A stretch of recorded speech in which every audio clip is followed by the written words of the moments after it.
അസ്സലാമു അലൈക്കും വറഹ്മത്തുള്ളാഹി വബറകാതുഹു.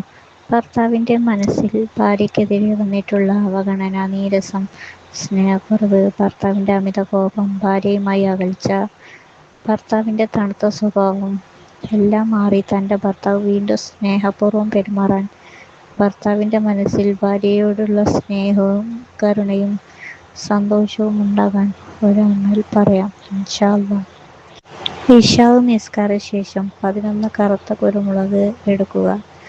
ആദ്യം നിങ്ങൾക്കറിയുന്ന 11 സ്വലാത്ത് മുത്തുനബിയുടെ പേരിൽ ചൊല്ലുക. ശേഷം ഓരോ കുരുമുളകിലും അല്ലാഹുവിൻ്റെ മഹത്തായ നാമങ്ങൾ യാ ലത്തീഫു, യാ വദൂദു എന്നിങ്ങനെ 100 തവണ വീതം ഓരോ കുരുമുളകിലും മന്ത്രിക്കുക.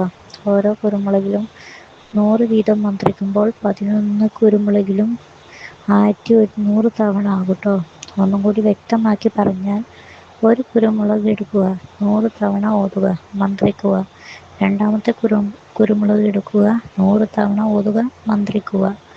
ഈ രൂപത്തിൽ 11 കുരുമുളകിലും മന്ത്രിക്കുക. അവസാനം 11 സ്വലാത്ത് ആദ്യം ചൊല്ലിയതുപോലെ ഓതി പൂർത്തിയാക്കുക. ഇങ്ങനെ മന്ത്രിച്ചു വെച്ച 11 കുരുമുളക് ഒരുമിച്ച് ഭർത്താവ് എന്നെ സ്നേഹിക്കുകയും കരുണയോടെ പെരുമാറണം എന്ന് നല്ല നിയത്തോടെ തീയിലിടുക. ഇൻഷാ അല്ലാഹ് ഫലം ഉറപ്പാട്ടോ. അസ്സലാമു അലൈക്കും വറഹ്മത്തുള്ളാഹി വബറകാതുഹു.